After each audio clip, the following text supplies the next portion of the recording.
Waiting for the homies.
Oh.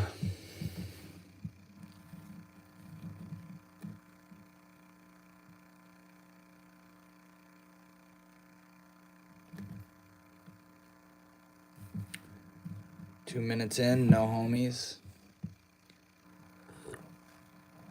Hey, Ram Ram. Ram Ram. What a beautiful first message. That's awesome. That's incredible. How are you doing? Speaking of Ram Ram, I don't know if it's reflected for you, but that's the first tattoo I ever got was Ram across every single one of my fingers. And I have a hat right here. It says Ram right on it right there. Maharaji, yes, yes. It's so funny. What a beautiful first message there. That's a sign, you know what I mean? Maharaji, this room that I'm in right now is just, I'm surrounded by the divinity of Hinduism. It's beautiful. I'm wearing Kali, you know, I got my mala beads on. It's awesome. Shi, hi, how are you? Corhonda Paisley, hello. How are you guys? How is everybody doing today? Got a bunch of people that just pulled into the chat. How is everybody? I hope you're all well. I'm just hanging out here. My name is Northwood Shaman. I make content revolved around spirituality, philosophy, psychology, transforming your life, and living from a place of authenticity and these kinds of things. So yeah, definitely hang out in the live for a little bit if you want to see what it's all about. Let me know how you're doing. If you have any questions, drop those questions in the chat, and I would love to touch on it and share my opinion of anything you guys have to say. Mashi, I love you too. I don't even know you, but I know you deep down. I love you too. Chris Allen, how are you, bro? How you doing? Yeah, how's everybody in the chat doing tonight? If you're new here, every Thursday at 7 p.m. Eastern Standard Time, I go live on YouTube. And just hang out with the Omies, you know, converse with you guys, get to know you guys better, meet new people, get to know the regulars better, the regular people that hang out on the channel better. Mashi, I don't know how you say that. My name is Devin. What's your name?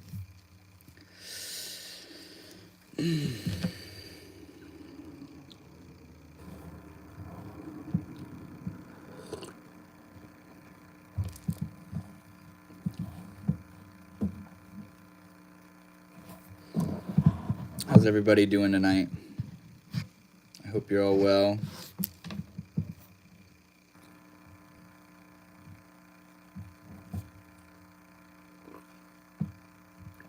Come to Connecticut sometime. Why? What's going on in Connecticut?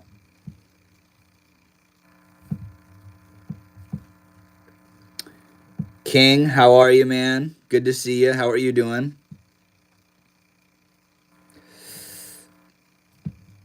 Mithrander, yeah. Mithrander, you should check out my video where I visited the Neem Karoli Baba ashram in Taos, New Mexico. That was an absolutely moving experience, and I documented the whole thing. It was incredible. It was incredible, and I feel like you'd really appreciate that. Kimura, hello. How are you? How you doing tonight? Thank you so much. That's so sweet.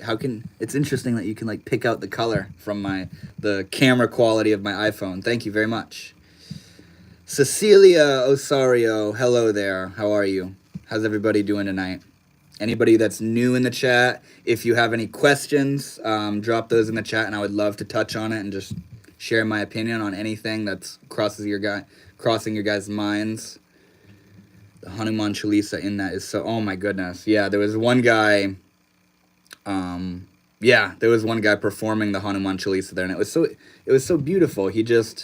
Me and my brother visited the temple, and we were just sitting in there, sort of soaking in the energy, the sort of etheric, mysterious feel of that place, and just basking in the love of Maharaji. And yeah, this guy just came in. He grabbed a harmonium. He sat down in the middle of the mandir, or whatever it's called. And he just sat there and started performing the Hanuman Chalisa, and it was absolutely beautiful. The notes that he was playing and the cadence of his singing, it was all so beautiful. And yeah, in that video, you can actually see him singing. It's incredible. Kimura, thank you so much for subscribing. That really means a lot to me. Yep, I make content about, revolved around spirituality, psychology, philosophy, transforming your life, sort of unraveling the negative, toxic tendencies of the mind. Fish, dude, Fish Pondering. What's up, bro? I haven't seen you on the channel in quite a minute, and I'm really glad to see you here, man. I'm friends with you on Facebook. I don't know if you ever noticed me liking your stuff. But yeah, I hope you're well, man. I hope your garden is doing well. Drop the dream in the chat. I'd love to touch on that. Oh, that's so awesome. I really hope you blow up one day. Thank you so much. Thank you so much. That would be fun. That would be fun. Expanding the reach. And see, part of going live like this is not only, like I said a minute ago, getting to know you guys better and on a more intimate level, but meeting new people as well. Sort of, networking with people and having people come in and sharing what I'm about and hearing how you guys are doing. It's such a, I don't know where the idea came from to go live every single week, because it's new, it's completely new territory for me. But yeah, I think it's a beautiful way to get to know you guys, to talk with you guys in the moment, and to offer you a different form of content rather than just watching a pre-recorded video of me talking to a camera. It's like in the moment where we're hanging out, talking about stuff, just kind of relaxing together. It's really nice. Zane Richard, favorite TV show? I don't watch TV a whole lot, but I like I live with my grandfather, and he watches TV more than I do. I usually just spend my time on YouTube. Any sort of media stuff, I watch YouTube videos and like short documentaries and stuff, mainly stuff oriented around traveling or spirituality, awakening, like podcasts and that kind of stuff. But yeah, with my grandfather, we watch a lot of stuff of like police, like cops, like police encounters and forensic files where they study like different crimes, and it shows you step by step how they got to solving the mystery, you know what I'm saying? So stuff like that I watch with my grandfather. What religion am I from? Yuki, I am from the religion of Earth. My religion is life. My religion, love in my religion. That's me. As Ram Dass said, I'm an eclectic dilettante. I'm all of it. I'm a Hindu, Buddhist, Zen, rational skeptic, psychologist. You know what I'm saying? I'm kind of all of it, I don't consider myself belonging to a particular religion, but if I were to like show you around my room, and you can tell by my Kali shirt and Ram tattooed on every single one of my fingers and the beads, that my heart sort of leans in the direction of Eastern philosophy and Eastern mysticism, particularly Hinduism. But am I a Hindu? No. Have you read the Bhagavad Gita? Yes, I have. It's an incredible read. It's a teaching that I actively implement in my life. And as Ram Dass puts it so gracefully, the Bhagavad Gita is the kind of thing where you can read it in an hour, but you can study it for a lifetime, and the most Yes, yeah, I've read the Bhagavad Gita, and it's a profound, very profound thing. I love the necklace and the bracelet. What is it? Is it beads? Yes, it is beads. It's sandalwood. This is sandalwood. It's all sandalwood actually, except I don't know what this bigger one is. But yes, all these beads here are sandalwood. Well, I mean, this one my brother got for me in Puerto Rico, I think. So I don't know what kind of wood it is. It's got like lava stone on it too. But yeah, this one's sandalwood, and this one's sandalwood. I guess that's a religion thing in Hinduism. What, the beads and stuff? Kimura? Yeah. I mean the religious use and practice of beads. It's called japa, which I think means repetition or something like that. But what you do is you use the beads as a marker for the repetition of a mantra, where you say, Ram, Ram, Ram, Ram, Ram. You repeat a name of God, and you use the beads as a sort of grounding device where it keeps you focused. It keeps the mind more tuned in and dialed in on the meditation. And it's a beautiful meditation that that you can do, whether you're sitting down or here's the thing, it's transportable meditation device. So like if I'm like out in public and I'm in like a heated moment with somebody, or if I feel nervous or anxious or frustrated or whatever it is, I'll find myself just kind of like unconsciously like pulling the beads off and just kind of like Ram, Ram, Ram, Ram. Ram is usually the mantra that I repeat, or, it's not a traditional Hindu mantra, but, Om Mani Padme Hum, Om Mani Padme Hum, Om Mani Padme Hum, Om Mani Padme Hum. Just repeating the mantras and the grounding, the physicality of moving a bead through your fingers can be very grounding, and you know what I'm saying.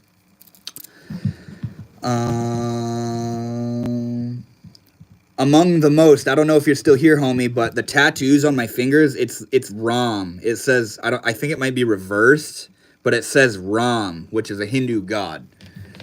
Hanuman jumped across the ocean like it was nothing. Man, he was unparalleled. Yes, bro, yes. Hanuman, the way that jump is described and articulated in the Ramayana is like so amazing. I love the idea of like when he steps down to jump, he like flushes his tail, and when he squeezes down, when he like squats down, like water is squeezed out of the sides of the mountains, and he jumps and it leaves like a stream of fire behind him. It's so spectacular. And Yuki, to answer your question, what attracted me to Hinduism is kind of what I was just describing. It's so dramatic and emotional and intense and colorful and just bizarre and deep. And that is a reflection of my soul. That is a reflection of who I feel myself to be. Where early on, when I was 16 years old, I got involved with taking psychedelics, and very quickly I found myself in this rapidly unfolding world of spiritual awakening, and Hinduism and Eastern mysticism and religion as a whole, for that matter, very quickly became a means of spiritual and psychological orientation for me, where I was able to ground myself, where I'm feeling like I'm losing my mind, but Hinduism and the teachings of the East are sort of tutoring me and guiding me, saying, yeah, dude, you're not who you think you are. You're touching into divine states of consciousness. You're tuning into the Brahman. You're tuning into the oneness of reality. Yeah, it's all one, bro. It's all one, baby. There is no life and death and, non-duality. And Hinduism and Eastern mysticism acted as a map that allowed me, my young 16-year-old adolescent mind, to remain grounded and to remain steadfast in my spiritual progression. Where if I didn't have, Ram Dass, Alan Watts, Terence McKenna. I mean, these aren't really, Terence isn't necessarily related to teachings of the East, but nevertheless, these teachers and these practices, these religions, these spiritual paths kept me tied in, kept me grounded. You know what I'm saying? And if I didn't have them, I would have had no way of sort of understanding what was happening to me. And I either would have like gone mad, gone crazy, and it would have been not beneficial, or I would have just disregarded it and moved on with my life. But it awakened something in me. Hinduism is where my heart lies. Eastern mysticism is my roots of spiritual connection. Where when I think of God, I think of Shiva. I think of the Almighty. I think of the all-pervasive, all-encompassing, you know. And in Hinduism, there's something called an Ishtadev, which is, you know, it's a god, it's a particular deity that you have a strangely high affinity towards. You're just attracted to this god for some reason, for some aesthetic reason or emotional reason or whatever it is. And in my case, that is Kali, Kali Ma. She's on my shirt right now. I have an altar of her in the center of I have a statue of her in the center of my altar. I used to have a necklace that had Kali on it.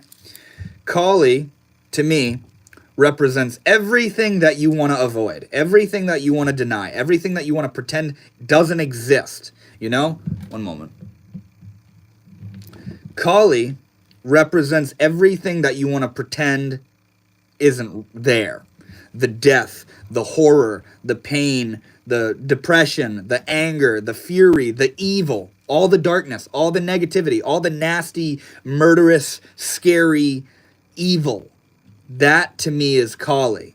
And see, we have a knee-jerk reaction of wanting to push it away, wanting to pretend that it's, you know, that God and spirituality and enlightenment and awakening is all crystals and rainbows and light and bliss and defeating the darkness and all this kind of stuff. But darkness, Kali, is an aspect of reality, an unremovable aspect of reality. It's yin and yang, where you have a mountain and there's a light side of the mountain, but you can't have a light side of the mountain without the dark side of the mountain. They go together. And Shiva, who is the sort of almighty, the all-encompassing transformer, the creator and the destroyer, he's married to Kali. Kali, the goddess of destruction, the sheer terror and horror in the world, is married to the Godhead himself, itself, the supreme state of consciousness, you know, Sat Chidananda. Horror is married to that. So it's just, Kali for me is a very personal, I have a calling to Kali. You know, it resonates with me. When I see something horrific, when people that I love die, when I'm having a hard time, when I feel like I'm in a dark place, Kali, I say, oh, right, Kali. Kali exists too. Pain is real. Pain exists too. It helps me to come into a place of harmony and equilibrium and a sort of holistic view of reality, you know, a realistic view of reality. All right, Fish, give me one moment, bro. I'm going to read your, let's see here. Being a good person is a religion. Exactly. Kimura, I love to learn new things. I've never heard of these things before. That's so beautiful. I'm the same way. I am the very same way. Taking Ram's name is equal to taking Vishnu's 1,000 times. Mr. Under, I'm assuming you're a Hindu, and you probably have a beautiful, deep, rich understanding of Hinduism that I'm not even aware of. So that's beautiful. Even Hindus in India aren't as enthusiastic as you are. Kudos to you, my guy. Keep the good work. Hope you have an amazing life. That's incredible. Thank you so much. That really hit home with me. That's beautiful. That's beautiful. I mean, yeah, you kind of got to, like, in the same way, you know, Christians, there's a huge majority of Christianity that is just this monotonous, go to church on Sunday and then do good and sing and then go home and be miserable and not implement the actual teachings of Christianity into their life. You know what I'm saying? There's a monotony in Christianity, and I'm assuming, kind of like you're saying right here, there's a monotony in Hinduism as well, where it's a way of life, man. You know, like it's like, oh yeah, I'm a Hindu. I was born in India. It's my family, Brahmin, caste, all this stuff. It's just their life, but they don't have that soulful connection. They don't have that yearning for God. You know, Ram Dass has this story. Ram Dass's guru, Neem Karoli Baba, who you're talking about, Fish, and I'm gonna touch on your story. One moment. Neem Karoli Baba. There was the Ram Dass was hanging out with Neem Karoli Baba one time in India, and the Indian army was rolling through, and Hanuman is like the head, the whatever for the Indian army. You know what I'm saying? The god of the Indian army, and so they visited the saint Maharaji, Neem Karoli Baba. It's a saint in that culture. You visit the saints, you know what I'm saying? And Ram Dass said that he watched all these soldiers coming through, and they bow down in front of Maharaji and touch his feet and get up and move. And it's just one after another. Bow down, touch his feet, and move. And Ram Dass said, all these guys are walking by and nothing's happening. You can tell that it's just an automatic, robotic thing. Kind of like you're talking about, Yuki, where I'm a Hindu, saint, okay, bow, yep, move on. But then Ram Dass said every now and then, one of the soldiers would bow down, touch Maharaji's feet, and he'd look up at Maharaji. And Ram Dass said he could see something in their eyes. Something happened.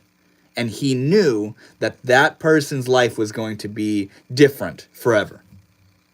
That's kind of what you're talking about, Yuki, that's how I feel towards Hinduism and Eastern mysticism. It's something that completely transformed my life. My mother is from Ayodhya. Pardon my pronunciation. The birthplace of Lord Ram. Mithrander, tell me about Uttarakhand, India, or however you pronounce it, because I want to travel to India, and that's where I want to travel to. I want to experience the Himalayas. I want to visit Kinchi in Nainital, the Kinchi Dham, Neem Karoli Baba Ashram. Tell me about Uttarakhand if you know about that. All right, Fish, your time to shine, bro. I was watching the Ramayana animated cartoon movie before bed. Got about halfway through. Passed out, woke up in a place with Neem Karoli Baba in front of me. The dream was so real. He was in front of me on a chair. We were on a balcony. He was talking to me in Hindi. I don't know Hindi. Then I thought in my head, okay, old man, you are doing your typical tricks, telling you your secrets, and I thought this dream is too weird and real. What are you here for? Give it to me, please. I thought that then he opened his eyes wide at me and stared into my soul. And I laughed my ass off, then I woke up laughing. Oh, that's awesome. My Dream with Neem. What a good title. So you should make a video, bro. Title it My Dream with Neem and just go all in on describing that. That's the relationship I have with Maharaji is that you were meant to have that dream, and it most definitely means something in the same way that you being here in this chat right now, telling me about it, and all these people in the chat seeing it, that is all Maharaji's Leela. Leela means divine play. This is all the unfolding of his dance. I saw a quote the other day that said, if Maharaji wants you to know about him, you will find out about him. If Maharaji doesn't want you to know about him, you will never find out about him. And that's how I feel. And yeah, to talk about dreams with saints and this kind of stuff, I had a dream with Ramana Maharshi one time, another profound, remarkable Indian saint. And it was weird. It was like I was in my school cafeteria. Oh, Ross, by the way, it's LSD. Good old lysergic acid diethylamide. But yeah, this dream I had where Ramana Maharshi was present. It was like I was in this big cafeteria and he was there and all these people were sitting around him and he was playing this instrument. It was like a mixture of a sitar and a tanpura. It was profound. And I woke up feeling like I had darshan of an Indian saint. It was incredible. And just like I was telling you, Fish, I'm under the impression that when you have a dream of an Indian saint, a Hindu, not an Indian saint, but a saint, an awakened, realized being, boy, you better bet that that was meant to happen. You were meant to be graced with the presence of that saint. Where are you from? I am from Maine in the United States. Good old Maine. Noise, I want to get a DMT one. What's funny is where I got this, they had a bunch of different molecules. I was looking for DMT, but that was the one that they didn't have. So I was like, well, LSD means the world to me just as much, so I'll go ahead and get LSD.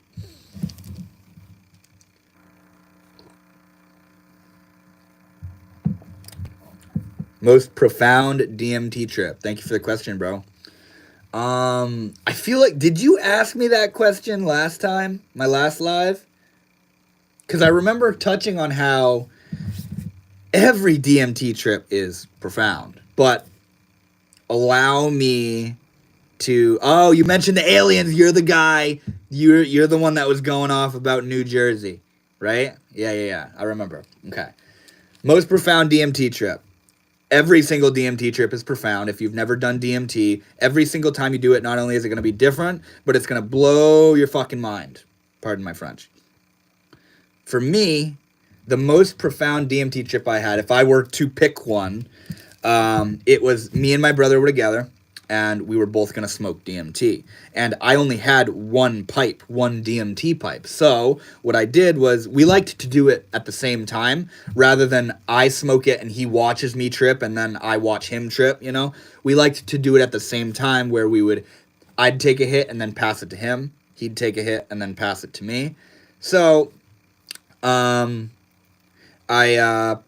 put a shitload of DMT in the pipe, you know what I'm saying? A lot of DMT to accommodate for my breakthrough and his breakthrough. And usually you just kind of baby it. You just gently hit it so as to not get the whole dose in one hit. Well, I had put so much DMT in the pipe, I didn't weigh it. I eyeballed it. I just said, I'm going to put a shitload in so it's enough for both my brother and I. And I took the first hit.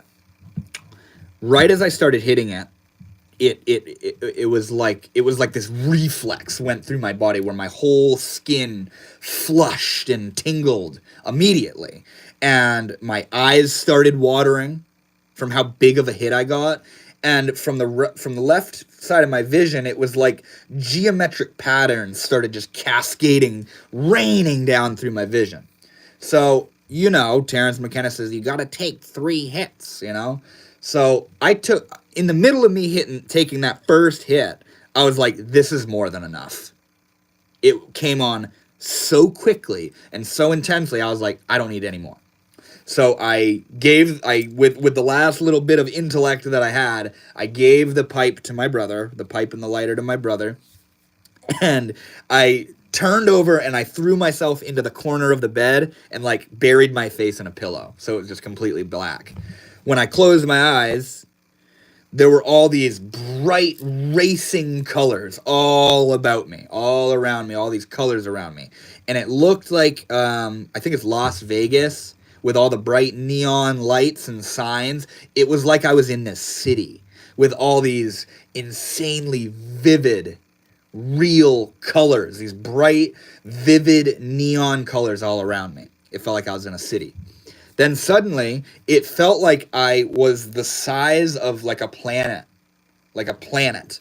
It felt like I was planetary sized all of a sudden. I felt massive, you know what I'm saying? And I saw, it looked like these barrels that were spinning. These 2 huge barrels that were just as big as me. You know, it was like planetary sized shit. Galactic scaled stuff. These barrels were spinning, and it sucked me through them. The barrels were spinning like a conveyor belt, and it sucked me through them. And on the other side of the barrels, there was this, I have no other way to describe it but than to say goddess. There was this goddess woman. She had this greenish skin and this long flowing hair, and she was very intimidating. She was very powerful and omniscient. That's why I call her a goddess, is because she was like God. You know what I'm saying? And strangely enough, as strange as this may seem, Freud would have a heyday with what I'm about to say. But my legs, my eyes fixated on her legs. And she had big, thick, sexy legs. And from in between her legs, this rainbow liquid came exploding out in the same way that I was seeing those vivid neon colors in the beginning. I was looking at this goddess's legs, and from in between her legs, this rainbow liquid came out and like exploded and washed over my entire field of vision. Just bright rainbow colors. And at this point, I'm thinking to myself, I am tripping so fucking hard right now. Whatever in me knew I was tripping, you know what I'm saying? I was like, I am tripping so hard right now. This is way more intense than I'm used to. Something's wrong here. This is like, it was like I broke reality or something. So I tried to ground myself, and the way that I tried to ground myself was to what my brother and I coined playing sober, where I sat up and I opened my eyes and I tried to pretend I was sober. I tried to pretend I was back down to reality. But guys, what happened when I opened my eyes was, this is what makes it like the most profound trip. My vision was absolutely disintegrating. It was literally falling apart. Everything was dematerializing into, the only way I can describe it is these waves of vibration. Everything was reverberating. And remember, I'm sitting here with my brother. He's tripping balls too. He's just sitting in the chair across from me, kind of like with his eyes closed, or I think he was actually looking at the wall. And bro, when I looked at my brother, he had fucking multiple eyes all over his face. And it wasn't like glitchy, like how you'd imagine it. It looked real, like multiple eyes all over him. And they were beady and they were looking around, and he was just sitting there, but it also looked like he was like moving all around and doing all this stuff. Like he's just sitting there, but he's also standing up and sitting down and looking around and moving all about. I just saw all this movement. And I was just looking at him. He was sitting completely still, but I was seeing all this insane shit. And, yeah, that was a very long-winded description of describing one of the craziest DMT trips I've ever had. But yeah, like I said, DMT will always blow your mind. Every single time. Every single trip is profound. Let's see here. Yes, Mythronder. Uttarakhand, lush green state, full of temples and good people. I love the sound of it. I love the sound of it. Makes sense. DMT is the best psych, but psilocybin and LSD are up there too. Best psych, it's entirely subjective. Like, I don't have a lot of experience with psilocybin. I have the most experience with LSD and DMT. And funny enough, DMT is the most powerful, so it's said. But LSD is what has most intensely transformed my life. LSD has humbled me. It's sat my ass down. It's shown me that I am one with God. Everything is one with God. That who I am, who I think I am, is a literal fabric, like a figment, rather, of my imagination. It's not real. You know, the ego, who I think I am and how I spend my time, this being that I suppose that I am, that's not real. That's just a thought. That's just a thought that I'm like living inside of. LSD has blown my fucking mind to pieces. Like, hands down. Every single time, too. Every single time. I whited out on my first time doing 4 to 5 times the amount in a glass pipe. I've done DMT. I don't know what whited out means. Like bright white vision. But I've done, like I said earlier, if you were here to hear it, I didn't ever weigh my doses. I would eyeball it. And what's funny is I had a particular way that I eyeballed it. Like, I'll do like 3 scoops of this little tool that I had.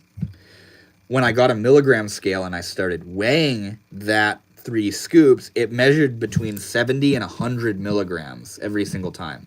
And you only need like 35 to 50 to like have a breakthrough. So when I was eyeballing it, I was doing way too much. And yeah, there were many times where my DMT trips reflected that, where like nothing happened. I smoked the DMT and I just suddenly I'm coming down. From where? I have no fucking idea. That's what makes me feel like it was way too much, where I don't remember what happened.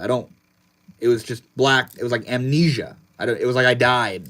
I smoked it and this thing started and then I was gone. And then suddenly I'm coming back down and I'm having these insane visuals and I'm like, where just was I? You know, and that's when I think I smoked way too much, you know. There's a place in Uttarakhand from where you can see Mount Kailash, the abode of Shiva. Really? Wait, Mount Kailash is in Uttarakhand, isn't it? Right? Or is it in, what's that other, Uttar Pradesh? Simultaneous Deem Rips, SDRs. What does SDR mean? I've met powerful female entities with neon libraries of books that open and beckon me to look upon and learn from her. Wow. I was actually just talking to my mom last night about a DMT trip my brother had, where I was talking to her because my mom's never done DMT. I was talking to her about the, Battery 33, Om, I love you. I hope you're well. I was talking to my mom about the urgency that smoked DMT has, where the entities, it's like they know that you're only there for a short period of time, so that's why they're throwing all this information at you so quickly. It's because they want to give you the best bang for your buck in that trip. You know, they know that you're only there for a tiny amount of time, so we really gotta cut to the chase. You know, no room, no time for messing around. Let's go. You know what I'm saying? And yeah, I was telling my mom about this trip my brother had where he smoked the DMT and suddenly there were these, like, you know, the Rosetta Stone? It's like this ancient rock with hieroglyphics on it. He saw these, my brother called them tablets. It was like these stone tablets with hieroglyphics on them. And there was this entity that was saying, read it, hurry up, read it, like translate it, read what these tablets say. Come on, get the information, hurry up. You're not going to be here much longer, hurry up. And my brother was just absolutely flabbergasted. He was just like, I don't know what it said, I can't translate it, it doesn't make sense. And he's looking and looking and looking at it and trying to understand it and translate it and make it make sense, but he couldn't. And there was this entity, this energy, this being that was like, hurry up, read it, you're not going to be here much longer, hurry up. And then he came down and he was just like, what the fuck was that? I remember what he said in regard to that trip was, how do I even call that an experience? You know, it was so, when you do DMT or if you've done DMT, you know what I'm talking about. It's just, it's out there. Whited out means you basically black out from your trip. You overshoot it. Yeah, exactly. That's totally what I used to do. I love having it in cartridges and giving out free little introductory hits at raves and parties in discrete pen batteries. It creates some of the best interactions and vibes. Bruh, should I try that? I'm going to see Spangle. Okay. I'm going to see Spangle in New York on April 11th. I want to see you there. I want to see you guys there. If you see me, let me know, because that would be fucking awesome to see one of you guys there.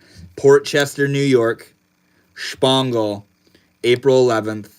I think it's sold out, but I'm just throwing that out there, you know. That would be really cool to see you guys. And maybe I'll hit a DMT pen if it so presents itself to me. True, LSD humbled me as well. Damn, such a powerful thing made in a lab.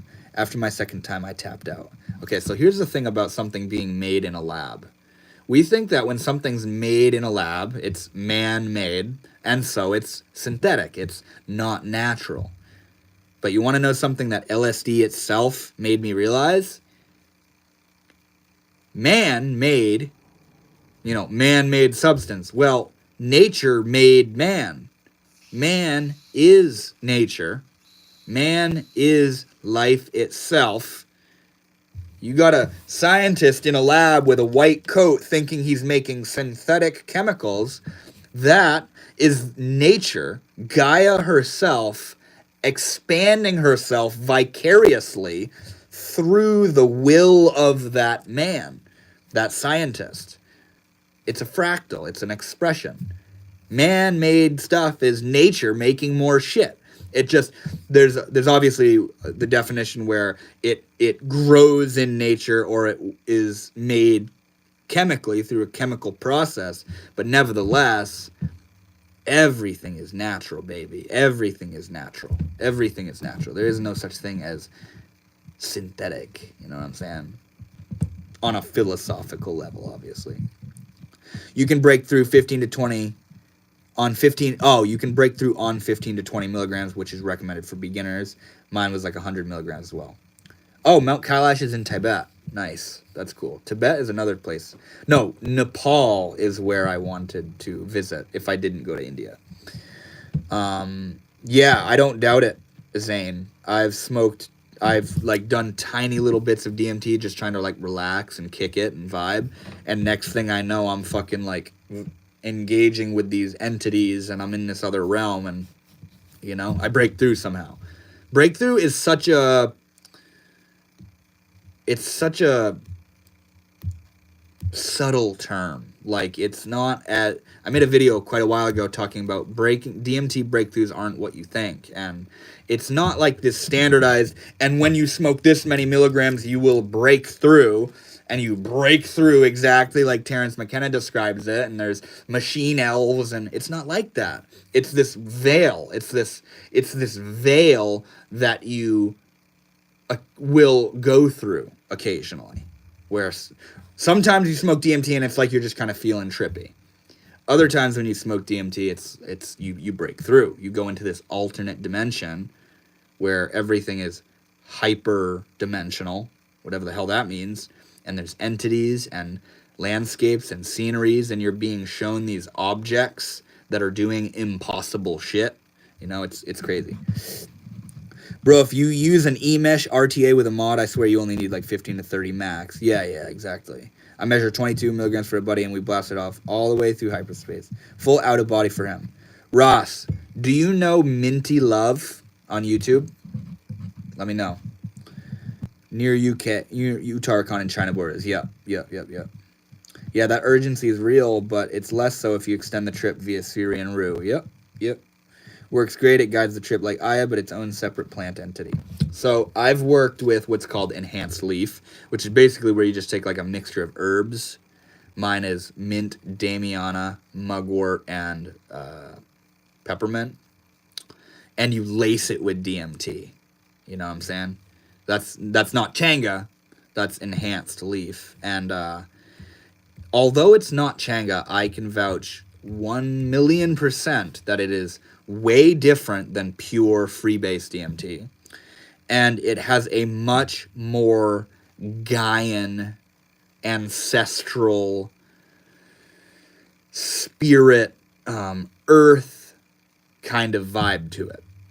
And also, interestingly enough, I've had more reliable entity contact with this enhanced leaf, Changa, than I have with the pure freebase, which is really interesting. I've done acid and shrooms, and they have been the most spiritual moments in my life. I want to try DMT one day for sure, but a small dose. Hell yeah. Hi, by the way, I finally made it to you live while you were live. What's up, bro? Thank you for pulling up. Yeah, psychedelics are next level shit, man. Next level shit. And on the legal level, on the research level, clinical studies and clinical research and this kind of stuff, we are just beginning to dip our toes into the water of what they do. We all know what's up. We've already had our lives transformed and know the ins and outs of those, you know, dimension hopping and hanging out with God and realizing we are God and hanging out with entities and traveling. We're all very familiar with that stuff. But and healing ourselves and transforming and growing. And then clinical researchers are like, research suggests one mushroom chip can make you not be afraid of death. And it's like, yeah, no shit, bruh. Like, you're a little late to the party. Man, I've yet to see Spangle, but I've heard high stories of the Spangletron. What is that? Marcos, I was waiting for your stream. Happy birthday. What's up, man? You're the first person that's let me know you were waiting for the stream. That's awesome. That's what it's about, bro. Every Thursday, 7 o'clock Eastern Standard Time. That's awesome, man. That means a lot. Thank you so much for the birthday wish. How do you know it was my birthday? That's interesting. Didn't I mention that on one of my previous streams? You hear about the recent documentary that you can see the code of the universe while looking through a laser on DMT? Yes. Was it you that was talking about that 2 weeks ago on my live 2 weeks ago? I know what you're talking about. That shit's crazy. This guy's proven that people can see the same thing on joint DMT experiences. Yeah, I don't doubt it. It's magical ass shit. It completely transcends what we call rationality and materialism and all this kind of stuff. It's literally magical shit. If you want to make your own cart, by the way, use Kind Terpenes Liquidizer. It works great. I use the pineapple flavor and it goes great with its natural flavor. Nice aromatic profile. Am I the only one that likes the smell and flavor of DMT? You know what it smells like to me? Everybody says like mothballs and shit. What it smells like to me is a ripe, brand new pair of sneakers, baby. It smells like, or you go and get your tires changed, for your car. You go into that shop, take a big whiff. That's what DMT smells like, and that smell transfers over into the flavor as well. Guy's name is Danny Goller. Trailer's called The Experiment. He's been on a few podcasts now. Crazy thing is a DMT entity told him to look up the specific laser to see it, he claims. I don't doubt it, bro. Yeah, I don't know if you were on the live a couple weeks ago, but yeah, we were talking about that, and I looked it up, and yeah, that's crazy. Speaking of lasers, bro, no, I'm not going to set it up. I have like a laser projector, but I can totally see it. You know, like, it seems like when I've looked at lasers like really closely, it seems like there's this weird microscopic shit going on. You know, it's hard to describe. Yes, I love Minty Love. That's so cool. He's who I learned from. Yeah, bro. So it's really interesting that you're sharing that, because he literally just uploaded a video talking about salvia. And I used to vibe with Minty Love years ago on my YouTube, back when I was uploading a lot of psychedelic content. And yeah, I haven't heard from him in a long time. I'm sure he doesn't even watch my channel anymore. But yeah, he uploaded this video about salvia recently, and it got recommended on my YouTube literally just a couple hours ago. So it's really interesting that you know who he is. It's funny. Wasteland Warfighter, happy birthday. Thank you so much, bro. How do you know it's my birthday? I'm confused on that, but thank you nevertheless. Not me. Thought you might find it interesting as well as the telepathy tapes. What's the telepathy tapes? Yeah, you said before about your birthday. Yeah. You extract your own DMT? That is not something you talk about publicly, my friend, Maikai Axel. Is DMT like an upgraded version of LSD? Oh, God. No, DMT is an entirely other drug. It's another chemical. It's naturally occurring. It's literally in our brain and body right now. It's in every single plant around you, either in high concentrations or trace amounts. And it's the main active ingredient in ayahuasca, which is a psychedelic brew used in indigenous shamanism down in South America. And typically, people like us in the chat smoke it. And it's this white crystalline powder, and you smoke it, and you go on the fucking ride of a lifetime in like a 10-minute window.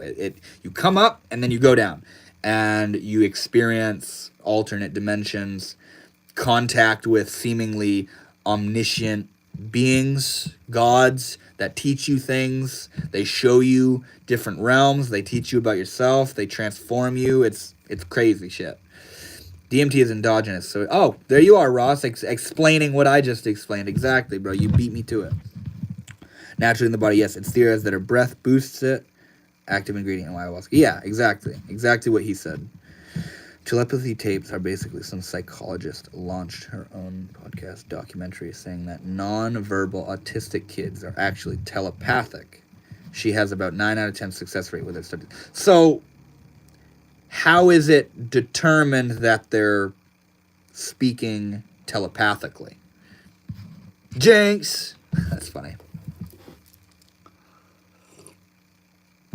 Oh, it's so good to be live again. So good to be hanging out with you guys again. I'm drinking some chamomile tea, you know. I was reading the Tao Te Ching before everybody started pulling up. Speaking of the Tao Te Ching, let's read from it real quick. It's just a tiny little bit. The space between heaven and earth is like a bellows. It is empty, yet has not lost its power. The more it is used, the more it produces. The more you talk of it, the less you comprehend. You ready for words of wisdom from fucking the dragon Lao Tzu? It is better not to speak of things you do not understand. That's a fucking mic drop if I've ever heard one. Will it show up in a drug test if you smoke DMT while the cops are there drug testing you? No, if you do something like ayahuasca. Also, if you have a job or career where they're like regularly drug testing you, I don't even know if their drug test has a panel that will reveal the type of drug DMT is, which is a tryptamine compound. I don't even know if they're testing for that. They're probably testing for benzodiazepines, opiates, cannabis, alcohol, that kind of stuff. What the hell was I talking about? I completely forgot what I was talking about. That's fine. Oh, yeah. It's better not to talk about things you don't understand. It's funny. Tao Te Ching has a line, a verse that says, those who speak do not know, and those who know do not speak. Yet, he said that. So there's a paradox within it. There's a dance within it, you know? We're not, you know how people say like don't speak until you know what you're talking about and this kind of stuff. If that were the case, if we all followed that advice, we would all, hold on. Yeah, if we all followed that advice of don't speak until you like thoroughly know where you're, like what you're talking about. If we all followed that advice, we'd all be sitting here silently not having shit to say. Because when are you at a point where you're credible enough to talk about something? There isn't that point. You talk from a place of inexperience, and that's what leads to a progressive furthering of your experience. You know what I'm saying? You can't just sit tight, neutral, idle, waiting till you know everything about what you're waiting to talk about. You know what I'm saying? So you gotta like take one for the team and like speak and like slip up and say stupid shit that you don't really mean because you don't thoroughly understand it. But nevertheless, you're still helping people along the way. You're still helping people in the humanity of your misunderstanding. And you're also being brave and courageous enough to speak and attempt to help and attempt to share and attempt to serve, even though you know you're not perfect and a master at what it is you're sharing about. You know what I'm saying? That mindset that, oh, I can't be a painter until I'm a pristine, perfect artist. I can't be a musician until I'm a perfect music theory expert. I can't make a YouTube channel until I know everything about editing, and I can't talk unless I have a memorized script. That's all nonsense. If that's how we felt, no creation would happen. Creativity is a leap of faith. Creativity is hurling yourself into the unknown, being willing to show up just as you are, just in your authenticity, just as it is. Yeah, we're sloppy beings. We're not perfect beings, bro. We're not perfect. And to feel that you can't share who you are and you can't share your art and your truth and your beauty and your wisdom because you think you're not perfect, that's only doing a disservice to yourself and the world. You're robbing the world of your potential, So Don't sit and wait for the perfect moment to share your light, to express your light, because there is no perfect moment. You know?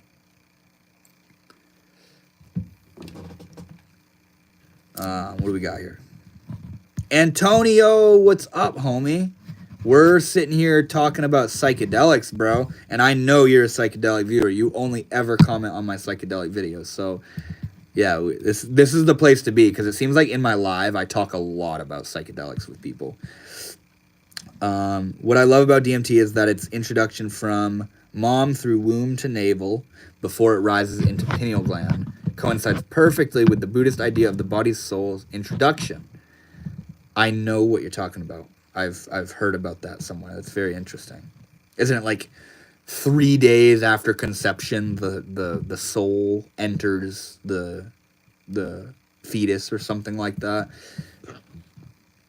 Deep meditations revealed the truth millennia ago or more, and our modern studies on the spirit molecule. Oh wait,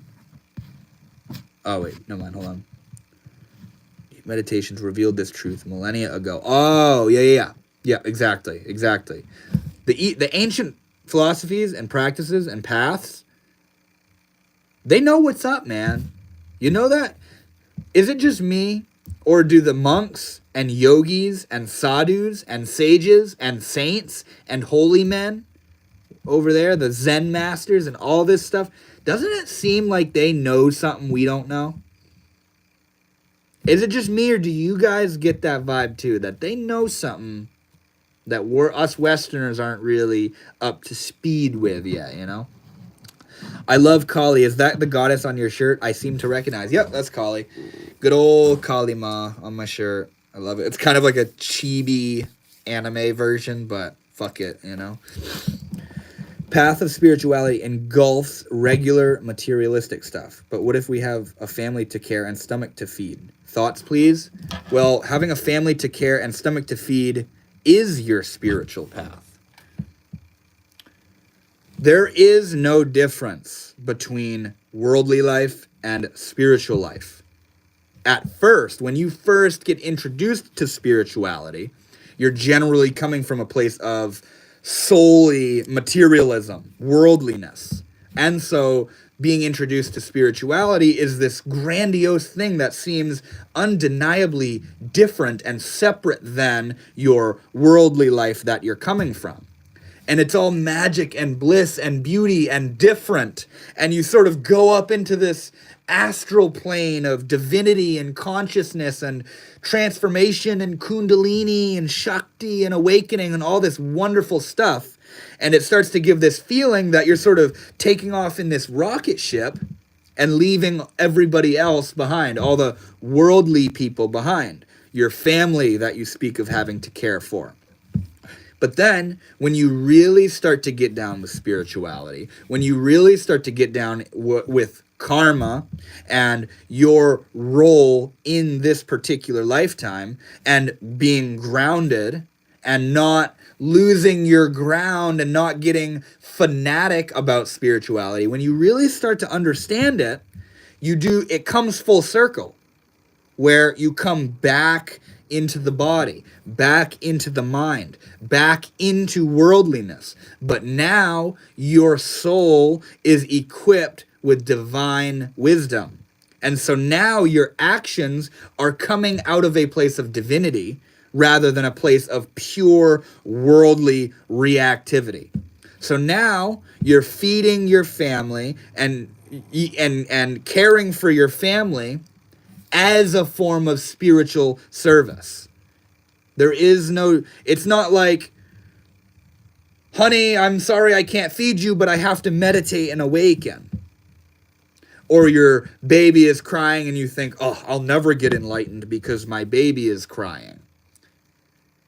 Maybe the newcomer to spirituality thinks in such a way.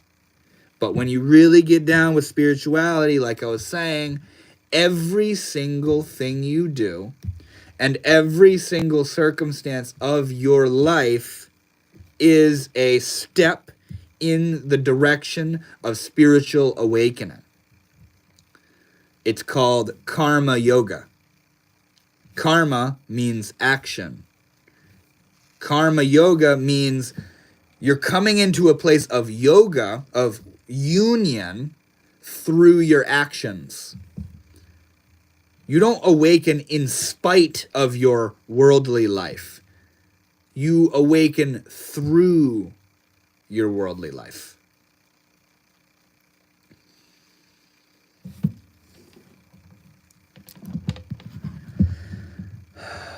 "40 days after conception." That's way longer than I thought it was. By the way, Mythrunner, I hope that helped. I hope that helped. "Our bodies go through crazy forms and phases, then become somewhat human, right?" Wait, our bodies go through crazy forms and phases, then become somewhat human. Oh, right about the 40th day. Oh, I see what you're saying, bro. I see what you're saying. That's crazy. Yeah, it's far out. Buddhism, at least like traditional Mahayana and Theravada Buddhism, it's very pure and very clean and very simple. And this table right back over here is like my Buddhist table, where it's got like the Dhammapada and Buddhist statues, and it's like my Buddhist space, and it's very simple and it's very straightforward, and it's just focused on the breath. Come back into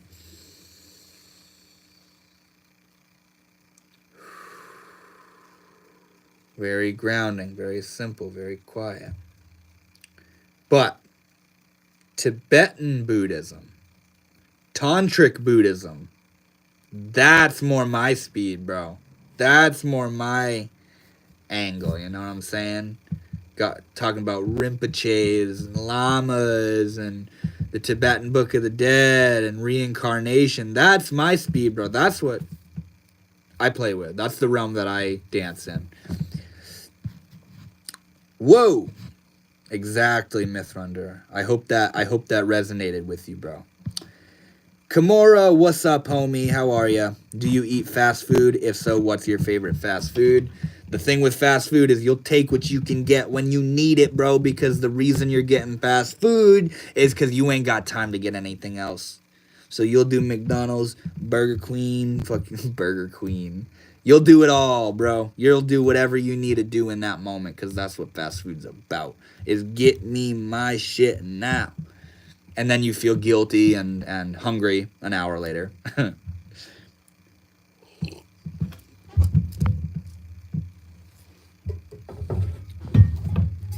Do you eat fast food, Kimura? And if so, what's your favorite fast food?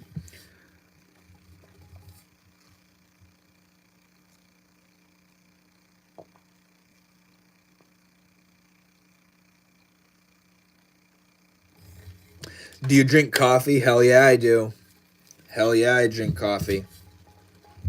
I drink a mason jar of coffee this big 4 days out of the week. And then a cup or two on the weekends.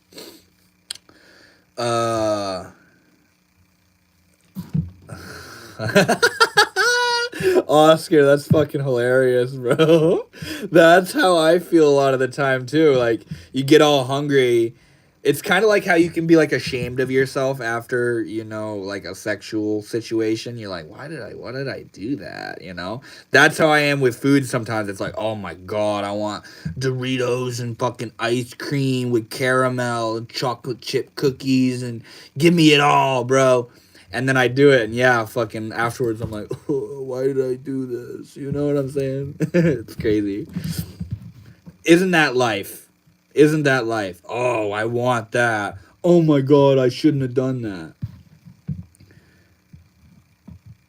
Yes, a lot of it. And McDonald's, I feel really bad after. Isn't that funny? We're all sitting here. That's so fucking funny. We're all guilty of it, aren't we? That's hilarious. I feel really sick afterwards. Then I get back to working out. Yeah. Eating McDonald's is like fucking 3 steps backwards. You know what I'm saying? You ain't getting nowhere when you stop at the big arch.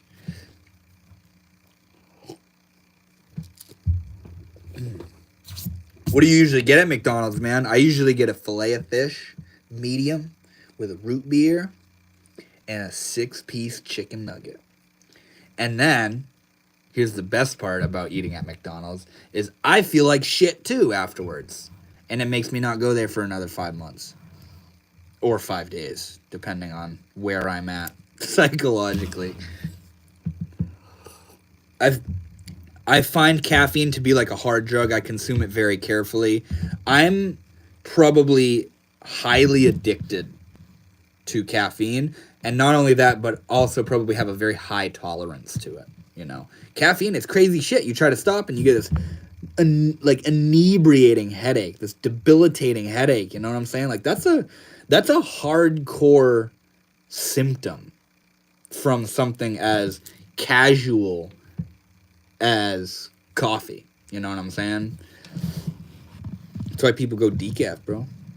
McDonald's for me, it's triple cheeseburger 100% of the time. Fuck yeah, I feel that. I'll get a cheeseburger sometimes. Remember the chicken nuggets are so good. I get the spicy chicken sandwich. Dude, I used to go in the buttermilk chicken sandwich direction a lot of the time. Don't make me fucking want McDonald's, man.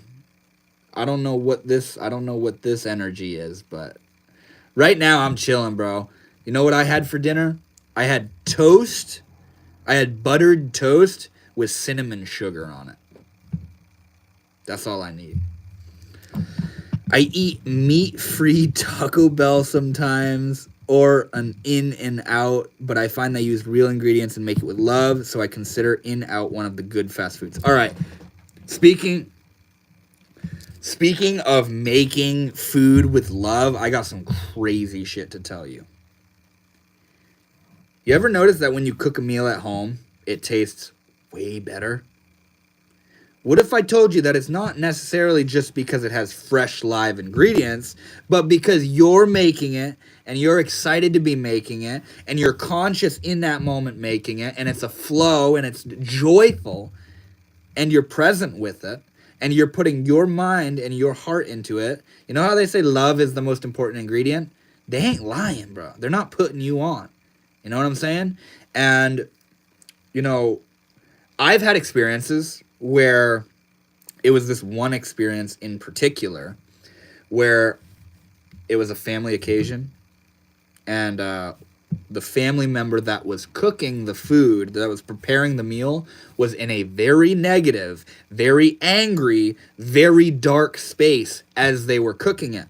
And I went literally into this altered state of consciousness where I felt consumed by this negative energy. And I realized I can't eat that food. That food is poison. It's been infused with the consciousness of the one who prepared it. I saw it so clear as day, and I knew 100% I'm not touching that fucking food. I can't eat that food. You know? So that's a very extreme example of how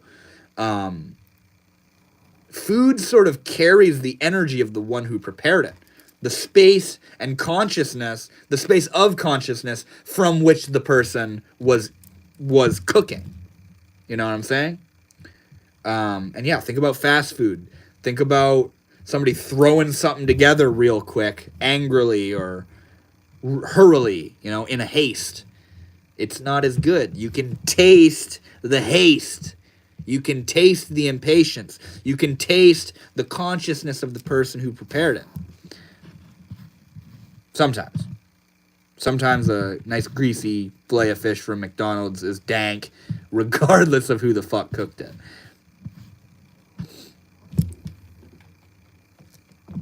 My favorite home cooked meal is gumbo. What is that again? It's this soupy mixture. I can't remember exactly what it is.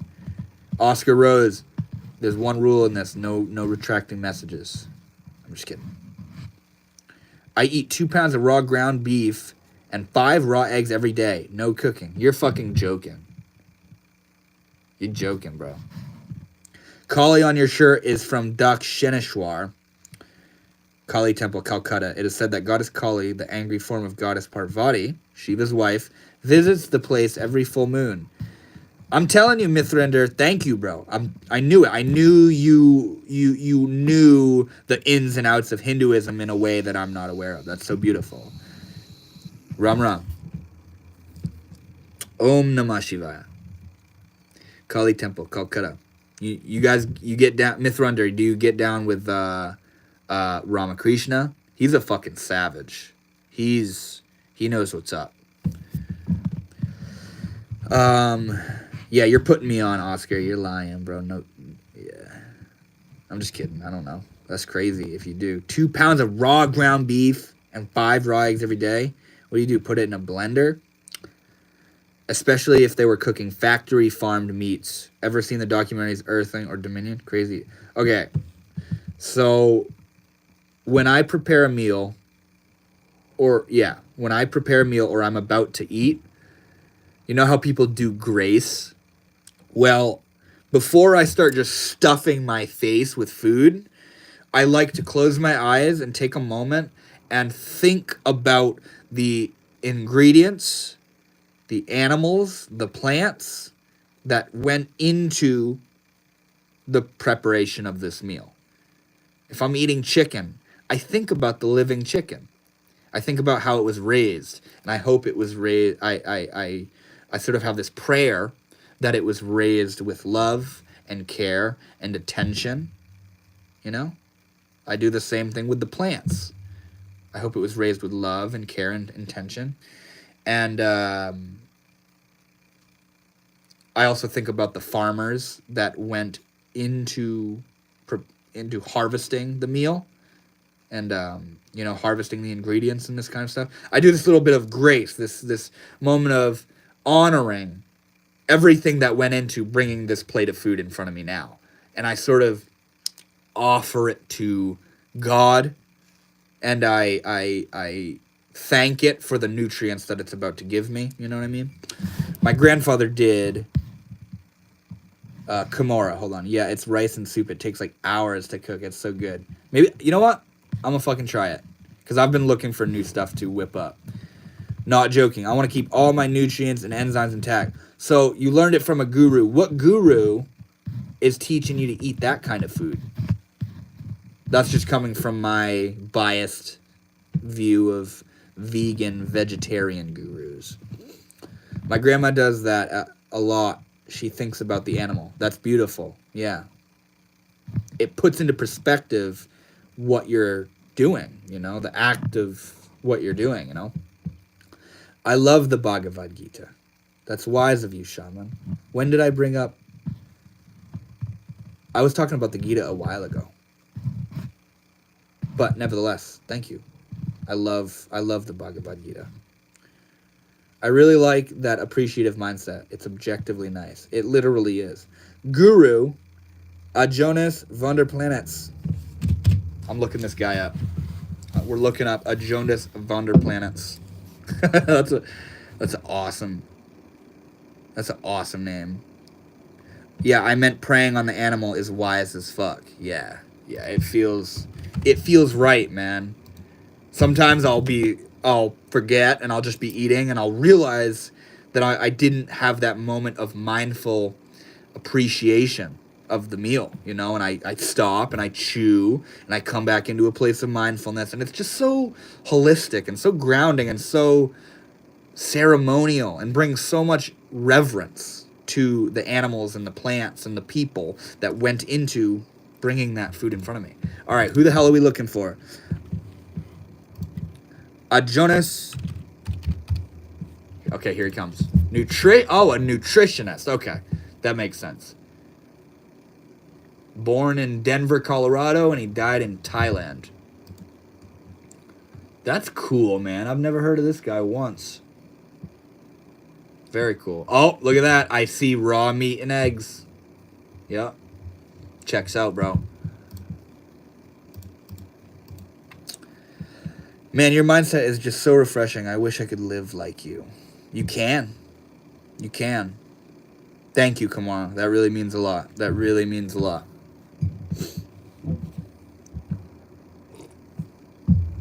Yeah, I meant preying on the animal. Yeah. I love you guys. I love you guys so much. Thank you all so much for being here. It's really fun. The live environment is such a different energy, and I love it so much. I don't know where it when it occurred to me, but I was like, you know what? I'm going to start going live every single week. Once a week, every single week. To get to know you guys, to meet more people, to get to know them, to hang out with those guys, with you guys, and to allow you to learn about me in a more intimate and personable kind of way, you know? Like, rather than you having to just watch this pre-recorded video of a topic that you didn't choose, we're getting to hang out in the moment, and I'm talking directly with you guys, and you're talking directly to me. It's so beautiful. Like, right now, we're all just kicking it. We're just kicking it, hanging out, you know? I learned a lot today from you and other religions. That's so beautiful. That's so powerful. That's so powerful. And that will follow you for life, you know? That will follow you for life. That's so sweet. Raw meat and eggs every day sounds so bad. Yeah, I know. At first glance it does, doesn't it? You are awesome. You've helped me understand a lot of things. Beezer, thank you so much, man. You guys' love is so beautiful. That's what this is about. It's so beautiful that, like, this channel and this live and the videos and everything is a calling. I don't even necessarily know why the hell it's happening. It's just happening. It's just this flowing of my life and my thoughts and stuff I'm going through and relating and vibing with you guys and sharing all this stuff, you know? And yeah. A lot of time I think of, when I think of, like, a video topic or that kind of thing, I think of, what do I wish somebody told me? And how do I wish they said it? And then I make a video about that, and I say it the way that I wish people said it to me, you know? I was in a dark spot today, but you helped me calm down and understand and learn for a minute. Thank you. You are the best. That is literally what all this is about. That's so beautiful. Thank you so much. I wish you so much love, Kimura. I wish you the best. You know, everything. The dark spot you were in today is, it may not seem it, and it may just seem like be like glamorizing it or whatever, but that spot is there to teach you and to mold you, to forge you by fire, you know? And all it takes for you to recognize that the hard times in your life are here to transform you is that point of awareness, to be able to see it, if that makes sense. And once you see that the hard times, the dark spots, are teaching you, it's all over, bro. And then everything becomes this game, this lightning game of realizing that the hard times are growing you into the person that you're meant to be, you know? It's so beautiful. Man, the stream is refreshing. Hindus in the state don't want to talk about God, but you do. You are a man of God. That is so cool. That's so cool. That's so surprising to me, too, that, like, I've never been to India, and I have this conception that the Hindus over there are, like, all about God, you know what I'm saying? And then you say things like that, you know? But you know what? I know what you're saying. I was talking about it earlier. When you're raised as a Hindu, or you're raised as a Christian, or you're raised as an atheist, you just live in that, and you don't really... It's like this default mode that you don't even realize you're in. But when you discover Hinduism, when you discover Christianity, that's when it's a whole other beast. Because you're looking at it, you're seeing it for what it is. You're seeing it from this external, objective vantage point. You're not seeing it from inside of it. You're seeing it from the outside. And you're seeing, holy shit, that's pretty cool. You know, but when you're raised in it, you're kind of numb to it. And you take it for granted. And you don't actually consider the teachings, you know? How do you feel about the current state of America? Non-political. Wait, non-political? Well, okay. Let me think about that for a moment. I think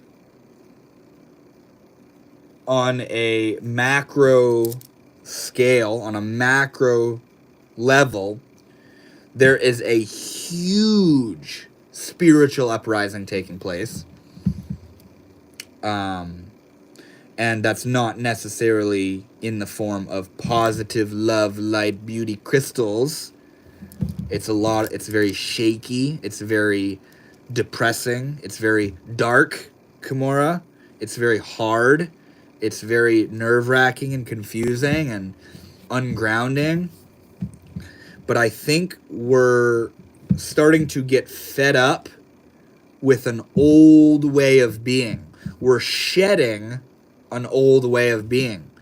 Government and being run by people we don't know and working as slaves to make money that those people we don't know are going to take, it's starting to just not work and not feel right.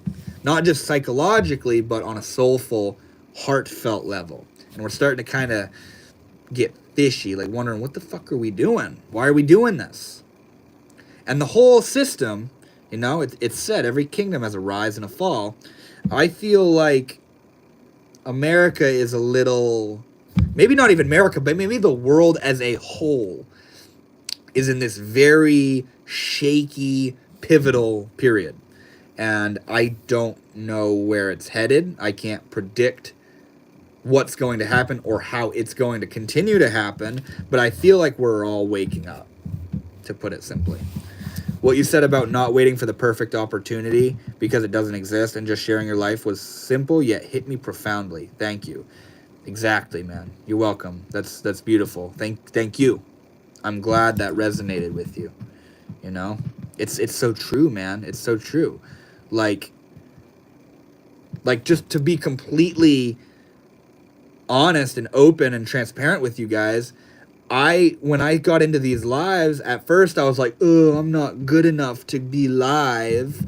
What if I don't know what to say? What if they judge me? What if somebody said, what if this happens? What if I do that?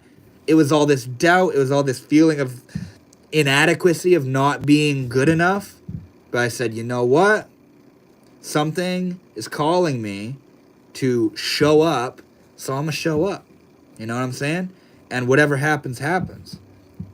It's a leap of faith. Like I was saying, it's a leap of faith to trust that if you have good intentions and you're living from a place of purity and clarity and authenticity, your insecurity and doubt are just like little things on the outside. Like, forget it. Push them aside and carry on.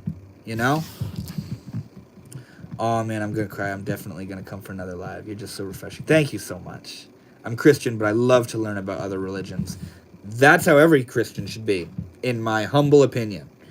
Christians get a lot of slack because there's a lot of people out here that claim to be Christian, but like I was saying earlier, kind of like Mithrandir was referring to, all these Christians that are raised and born inside of the shell of Christianity, they don't know what it's actually about. They don't embody the Holy Spirit, bro.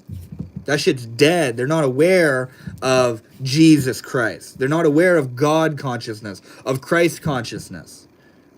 They think they just go to church every Sunday and then live the next 6 days being an asshole. And they're a Christian, So it's refreshing to see your enthusiasm and your beauty and your level of consciousness, Suffering is grace, Ramdas. Exactly, Mithrandir. Exactly. Kimura, that was in reference to what you were saying about being in that dark spot. Suffering is grace. There's a story.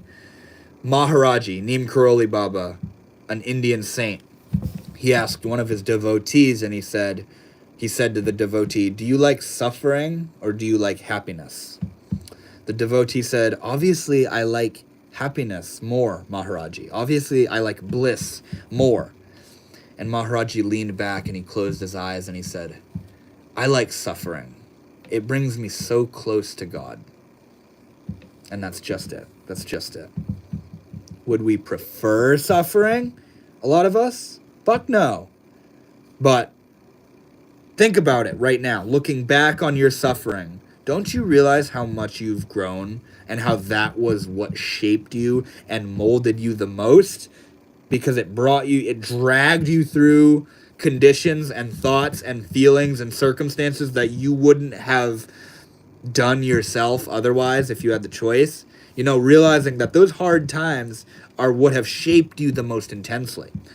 It's the idea, like with psychedelic experiences, for instance, how the challenging, dark, bad trips are the most transformative often. I like Dakota of Earth. His vlogs visiting epic gurus of India or the slums or temples is such good content. Okay, Dakota of Earth. I fucking love Dakota of Earth. I've watched his videos since 2016, bro. Like old school shit. I've talked with him many times, and we've talked about the potential of collaborating before.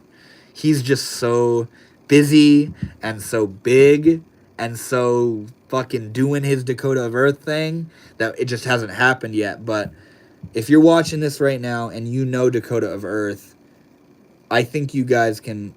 I feel comfortable saying that you can expect a collab between him and I. His vlogs visiting epic near the slum or temples. Such good content. You made my day. Thank you so much. Kimura, I love you. Thank you. Good job, Kimura. I was raised atheist, so I don't know if I'm Christian, but I know Christian. My thought about some religions are that mushrooms was used by the founder. Wait, let me read that again. My thought about some religions are that mushrooms was used by the founders, and then they tried teaching others without actually giving them the tools they use themselves. Exactly, bro. I can get down with that all day. All day. 100%. Yes, I could see y'all collabing for sure. His lives are great. I've communicated with him via chat. Yeah, he's a very cool guy, very humble guy. I don't know. I need to send a text message real quick. So I'm gonna scroll into messages. I don't know what's gonna happen in the live. I think it'll just stay up. But give me 1 second, okay? All right, I'm back. Sorry about that.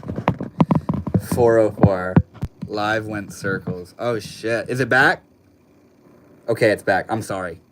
Thank you for your vids. They make me happy. Dasha, I'm sorry you just had to see the pending live. That means the world to me. I'm so glad they resonate with you. It means the world. I hope you're well. How are you? Thank you for your vids. They make me happy.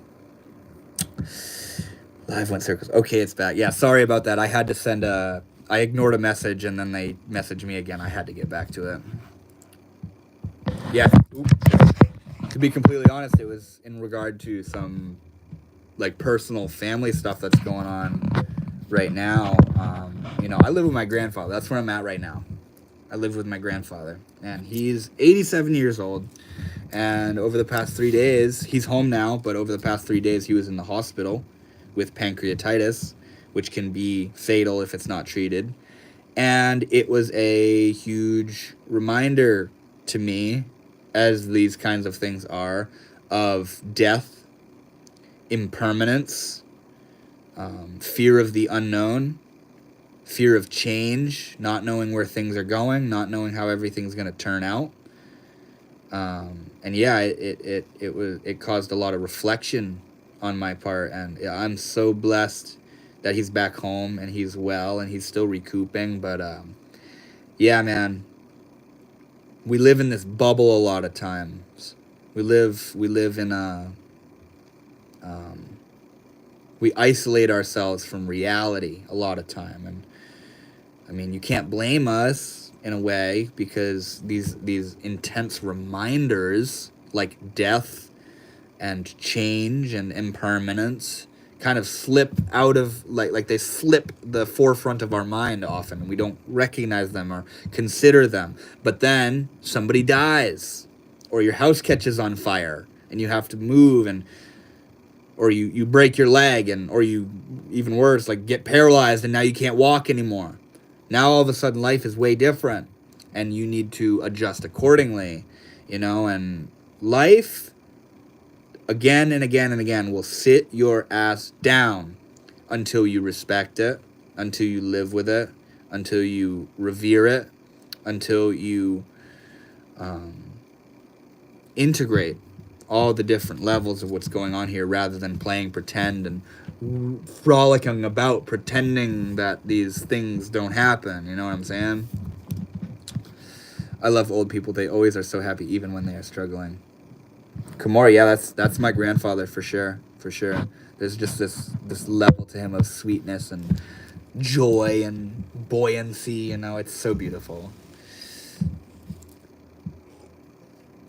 Have you ever heard of Meaning Wave? Check out Meaning Wave TV live right now. It's excellent philosophy from great minds of now and past, delivered in musical repetition. Highly recommended. Is it on YouTube? Let's check it out right now. Will I get copyrighted for it?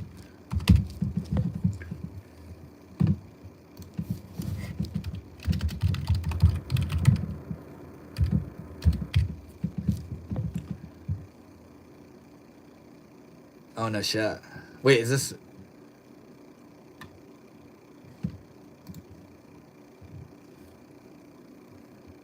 Death is so scary, but I always remember it's for a reason. Exactly. You know, and... Yeah, my grandfather being 87 years old, I was definitely wondering, like, damn, like, is this his time? You know, but he's home, and it doesn't seem like it's his time, and it put into perspective... You know, we hear it. It wasn't his time, or it was her time to go, and these kinds of things. And I feel that. I feel that to be true, that we have a time to go.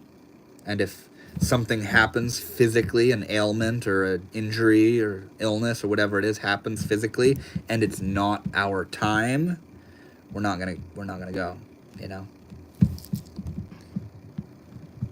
Everything is for a reason. Fuck yeah, it is, Kimura. Even the dark spots. Even the dark spots. He usually always gives consent for his stuff to be used elsewhere, so long as it's meaningful, it seems. Right. I'll check it out. I'll check it out for sure. I got it pulled up right now. Pope is in the hospital right now with pneumonia in both lungs. He is saying he doesn't think he's going to make it. Really? Let's look up the Pope real quick. Pope Francis in the hospital. How to reduce the chances of contracting pneumonia. Damn, man. What are your guys' thoughts on the Pope? I don't know anything about it. What is he? Is he Christian? Catholic Church. I didn't know fucking... The Pope seems kind of like royalty in Christianity or some shit. I don't know what the hell he is. Pope Francis. Vatican. I don't know anything about that. I've only ever heard of it.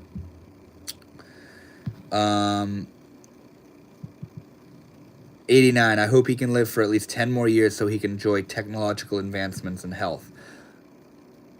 I do too, Oscar. And I have a question for you. What kind of technological advancements in health do you think we're going to create within the next 10 years or so? I like his album featuring Terrence McKenna and his 6+ albums featuring Alan Watts. Also with Jordan Peterson, I'm assuming who that is. JBP. Fucking Terrence and Alan, bro. I love them to pieces. My dynamic trio back in the day was Terrence McKenna, Ram Dass, and Alan Watts, baby. They got me through some shit. Pope, it's a symbol. I don't think he's close to sores. Yeah, you can see it in his eyes. My great-grandma was 97, and she was always so nice to us. We used to always bring her chicken to eat, and she loved for us being... around. The last thing she said is that she loved life. That's so beautiful. That is so beautiful. I remember... earlier today, before I went live, I was talking with my grandfather, and I asked him, like, when you were in the hospital, were you afraid of dying? Like, were you afraid you were going to die? And he said, not at all. He said, if it's my time, like, let's go. And, at 87 years old, like, that's the way it goes. that's the way it goes, you know? Like, and to me, I'm like, damn, you weren't afraid of dying? Like, I was like, did you think you were going to die? And he's like, I don't know. I didn't know. And that gives me over here, 24 years old, the grandson of this beautiful being, that gives me solace, knowing that he's not only not afraid of dying, but is open to when it happens. You know? They are prepping behind the scenes. Has been one of the most lenient popes towards atheism and non-believers. The next pope probably won't be as chill, sadly. What does that even mean? What do you mean? Like, lenient? Like he's like allowing people to be an atheist or something? Does he have any sort of control over people? Beauty is so valuable, and yet we are so afraid of it. Jordan B. Peterson. Yeah, man. Yep. Yes, same. Listen to hours upon hours of those 3 in high school. Same here, man. Same here. That's where I was at, high school. AI will map the body and understand it. Then robots will speed up testing and discovery. No human could possibly understand it all, but AI will. So here's the thing, bro. How the hell is AI... Where is it getting the information that we aren't aware of? I understand, like how a computer can do a insane math problem in seconds, a calculator or whatever, but it's the math that it's doing is from the formula of mathematics that it knows, which is what we teach and have taught it. You know what I'm saying? So how will AI discover new... What is discovering the new health advancements? What the hell is it? What is AI, you know? Wasn't he prophesied to be like the last pope or something, current one? I have no idea. Google's Willow, basically all. Wait, what? I'm having trouble understanding that. Google's Willow, basically all but confirmed. Oh. How so? How so, Zane? People will always make fun of people about looks and how good you look, but every feature of your body was made for a reason. I feel like we bring ourselves down for no reason. 1,000,000%. 1,000,000%. I mean, yeah. We're going to bring ourselves down until we're ready to not anymore, to put it simply, you know? Like, when you look in the mirror, when you walk by the mirror, what do you feel? What do you say? You know, what does your mind say? How do you feel about yourself? You know? Your body doesn't know the difference between you joking and being just like humorously self-deprecating or when you're actually serious. You know, so sitting here saying, I suck, I'm not good enough, I'll never find a partner, I'll never be successful, I'll never have enough money, I'll never be able to do this, I'll never be fit, I'll never this, I'm not good enough for that. You're just telling your body how to feel. You know, the first thing that needs to be changed is the story you're telling yourself. You know, stop tearing yourself down. Lift yourself up. Don't wait for the world to lift you up, you know?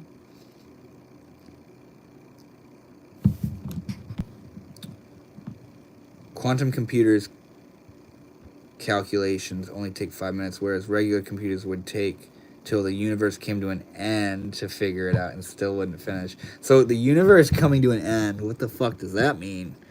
AI is merely a tool. Unless you're merely a tool, then it's God's firewall, probably. Oh, shit. What a far-out idea, Ross. That's good shit, bro. God's firewall. That's awesome.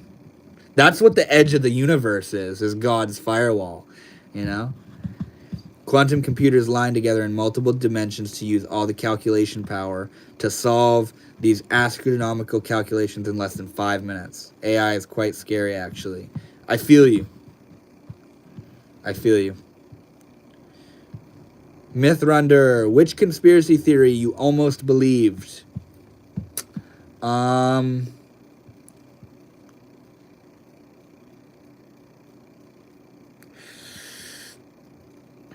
don't know.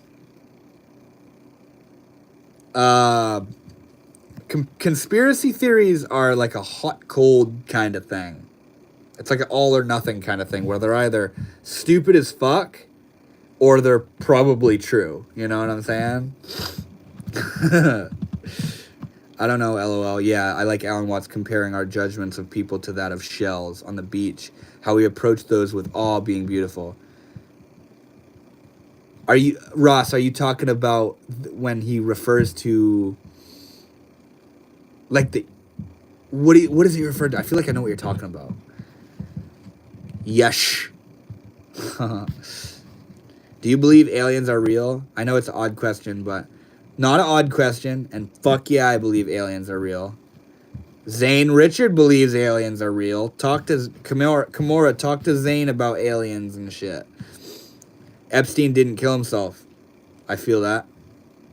Off topic. Hey, I'm sending my admiration for you from Brazil. I just want to say that I love your videos and you're helping me so much in my process of despertar, waking up. So thank you. Amanda, I love you. Thank you so much. That is so beautiful and that means the world to me. And you are who these videos are for. Thank you. Yeah, that means so much to me. Warms my heart. To predict what AI will achieve is impossible because it presupposes that it can see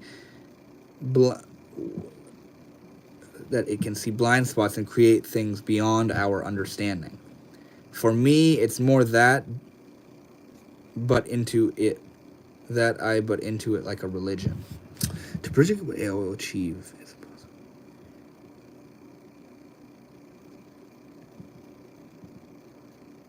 Yeah, I know what you're saying, man. That's kind of what I was saying. Like, how can AI? It's like AI discovering more shit that we don't know. In my opinion, is like a video game adding more content to itself that we didn't program into it. You know what I'm saying? I got a lot of videos that were deleted from Reddit within 5 minutes. Oh my god. UFO forum is compromised. That's fucking funny, bro. Oh, shit. Oh. It's from one of his lectures and it's in a Meaning Wave song. I will have to look up which ones, but yeah. He jokes about how he would never judge a shell on the beach like calling it fat. Yeah, exactly, bro. And Ram Dass's version of that is you go out into a forest and you're just out in the forest, bro. You see trees and they're just the trees. You're not like, that tree is weird for being bent that way, and that tree is a little too big at the bottom, and that tree's bark is weird, and why doesn't that tree have leaves? You don't fucking judge the forest. But the second you go into a crowd of people, which is literally the same thing as a forest, just nature, baby, just nature, you start judging. Oh, they're weird. Their nose is big. Wow, that person's kind of fat. You know, oh, this person's really short. Why does that person look like that? Why does that person sound like that? Judging, you know? It's crazy. My mom is Christian and hates people talking about other religions, and she always pushes Christianity on other people. I don't know why she does that. I feel like it's just mean and rude. Well, it's insecurity. It's insecurity, man.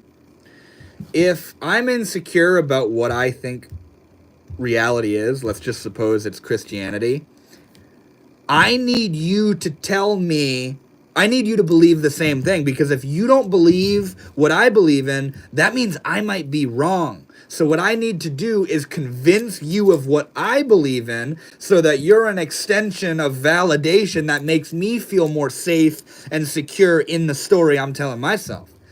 And so your mom, when she comes across somebody that's not Christian, it's threatening to her belief system. She feels like you're not good enough unless you're Christian, you know? So I need to convince you that that Jesus is the way, or whatever it is. Or if somebody isn't Christian, maybe it makes her wonder, am I wrong in this? You know what I'm saying? Wow, that was weird. My wallpaper just changed.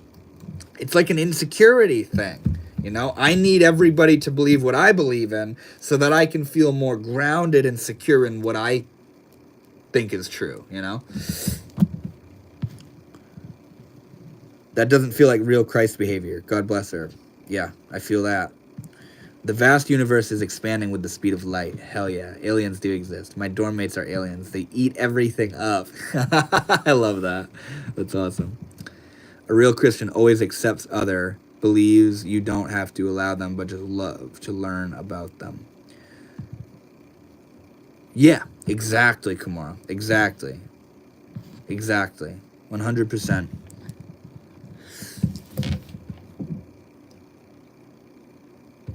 Religion doesn't imprison you. Religion shouldn't imprison you.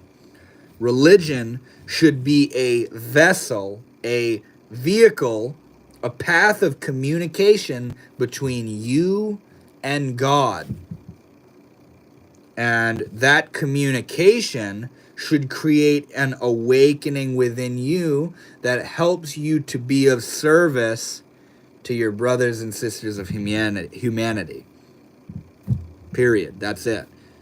It's not about convincing other people of this and proving that and disproving that and killing you because you don't believe in my God, and that's all just ego bullshit.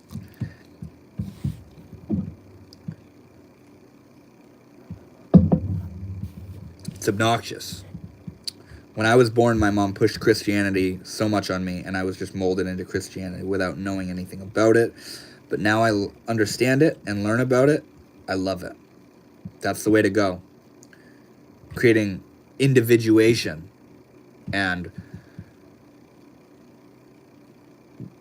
looking from your own vantage point, from your own perspective, from how you feel, from what you think. That was what initially blew my mind at a young age, was looking around at what everybody else was saying and teaching me, not only just my parents, but teachers and just everybody around me, you know what I'm saying? I was like, what the fuck are you guys talking about? Like, what you're saying and what you're teaching and what you believe in doesn't feel consistent with what I feel to be how things are. So I started inquiring into, well, what do I think? How do I feel? And that's where true understanding comes from. That's where your relationship, your unique relationship to life comes from.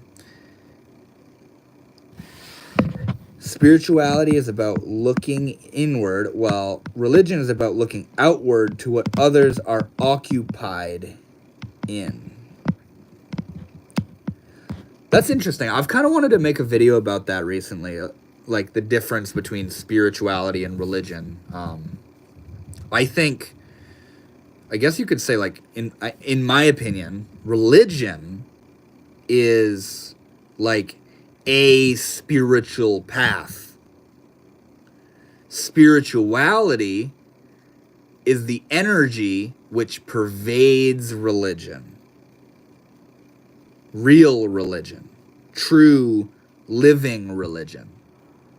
Spirituality is that which is God within religion, you know?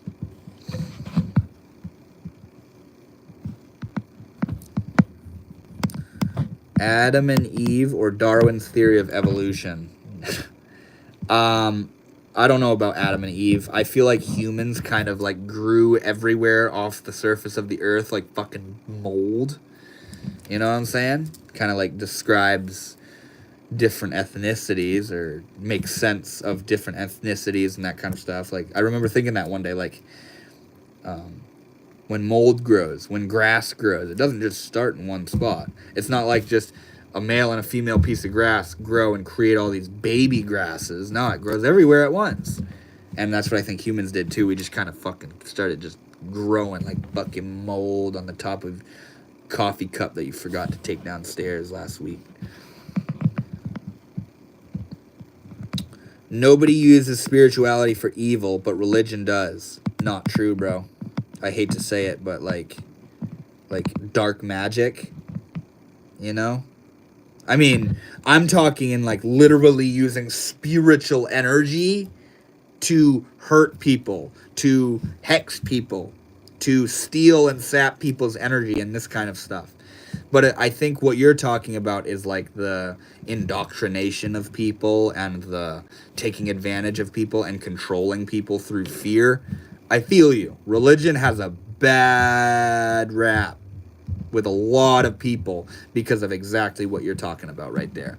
But as far as nobody using spirituality for evil, that's a blanket statement, and I don't know how valid that is.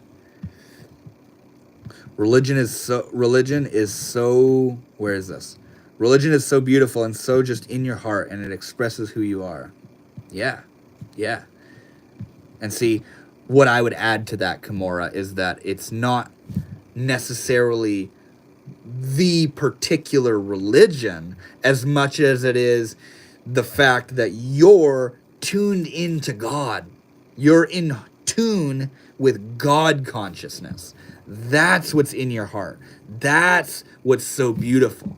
That's what allows for the true expression of who you individually are, you know? Religion is like grouped spirituality, how I think of it, as you put it too. Yeah, exactly, Russ. That's kind of how I feel about it. Like, religion is like a particular path of spirituality. Hinduism, Buddhism, Christianity, Islam, you know, Judaism, all of them. Those are paths. Those are like different flavors of the same thing. You know what I'm saying? Do you support slavery? No. Fuck no. That I did not see that coming. That's far out question. No, I do not support slavery. Hinduism is so beautiful too. Even Kimura, I'm gonna say nobody supports slavery. Yeah, that's what I'm saying. I just read that. Maybe I have a point. I don't think that dark, I guess. Kimura, I'm gonna say nobody supports slavery. Yeah, I gotta say the same thing. Fuck no, I do not support slavery. Hinduism is so beautiful too. Even learning about it today is so awesome. What you guys do and how different every religion is just so beautiful. I love this. I love that you're here, Kimura. That's amazing. I love that every single one of you are here. I would have to say that this has been like the best live yet. It's incredible. Nobody who is anybody anyway. Ross, is that an addition to your nobody supports slavery statement? Like, nobody who is anybody anyway? How to know that we have been forgiven if we sinned? Well, in life, we live in this realm of a feeling of unknown. So the question is, what is forgiving you? Who is forgiving you? God is not separate from you. It's as though you're imagining the sort of stereotypical idea that God is this fatherly figure that's looking down at you, and if you've done bad things, he's like pointing a finger at you, and you've sinned, my son. You know, that doesn't resonate with me. To know that you've been forgiven, to me, translates to turning your fucking life around when you've been leading a life of darkness and negativity. That is being forgiven. It is the grace of God that turns a dark individual into a beacon of light. You know? That is being forgiven. Somebody that's done wrong isn't damned. They're not going to burn in eternal hell. That doesn't resonate with me. It just doesn't feel right. You know? But do I feel like there's the potential that in the afterlife, like let's say you lead a life of negativity and hurting people and betraying people and using people and abusing people and all sorts of this kind of stuff, and you die as that person, do I feel that there is a sort of you will realize what you've done wrong. That's how I feel. Whether it happens when you're alive or when you're in the afterlife, whatever that means, you will realize the ways in which you've hurt people, the ways in which you've used people. You will realize where you could have done better. And that pain will act as fuel for further awakening.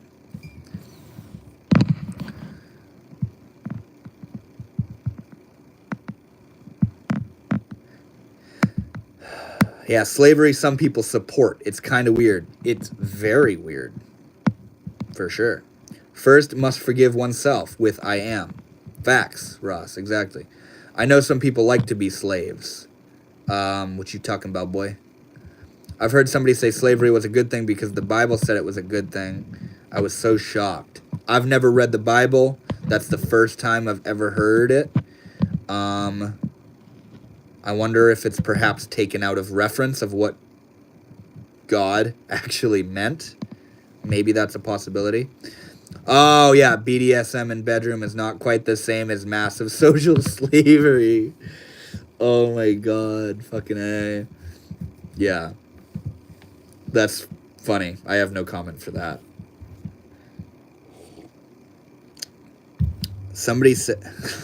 Ross. That's fucking funny. Somebody said to me, God said black people were made to be slaves. Some people are just crazy. That's fucking crazy, bro. Black people were made to be slaves. That's just racism. That's insane. That's wild of them to say, Kamora. That's like saying that your parents are meant to be slaves.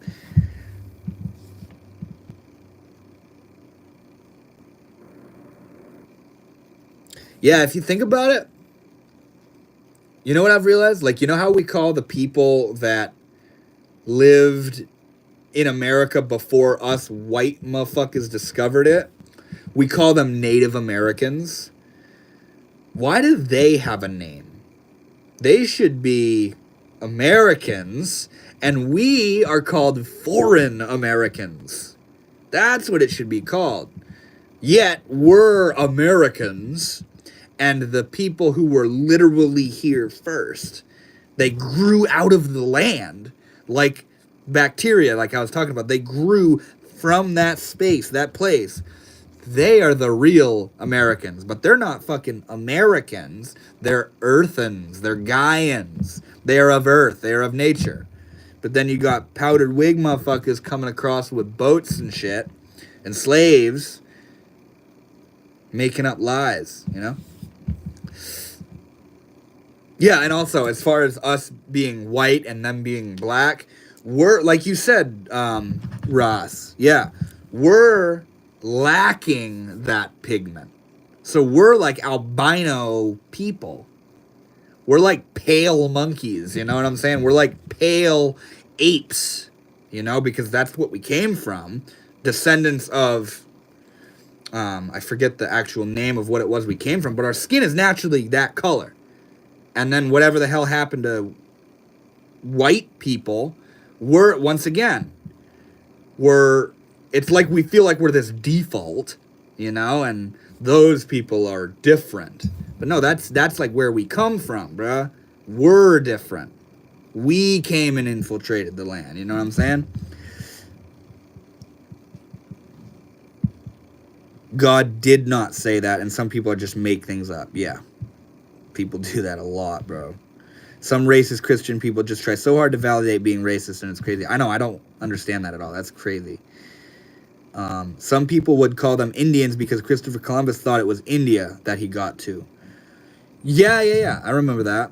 Yeah, makes sense. Albino because Arctic conditions. Like winter? I mean, I guess that makes sense.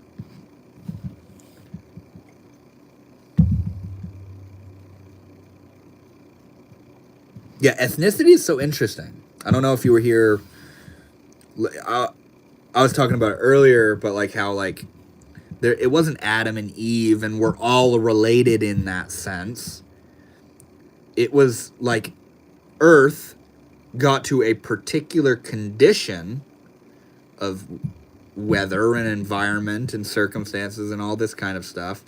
And humans started growing. Like whatever we came from, whatever you follow our ancestors, our descendants, or what we descended from back and back and back, we just kind of started growing off the entire surface of the earth, you know?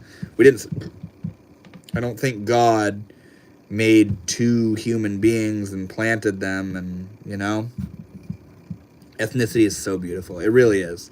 Black, white, Mexican, Asian is just so beautiful. It's so funny. And even if you're mixed, absolutely, you know? Oh, so my friends, it's 9 o'clock where I'm at. I think I am going to wind down, get ready for bed, get ready to head out. But like I said, this has been one of the most beautiful lives I've ever had. It's so fun. It's so rejuvenating and invigorating. And I love every single one of you. I love every single one of you so much. It just instills such a sense of purpose in what I'm doing. Zane, thank you.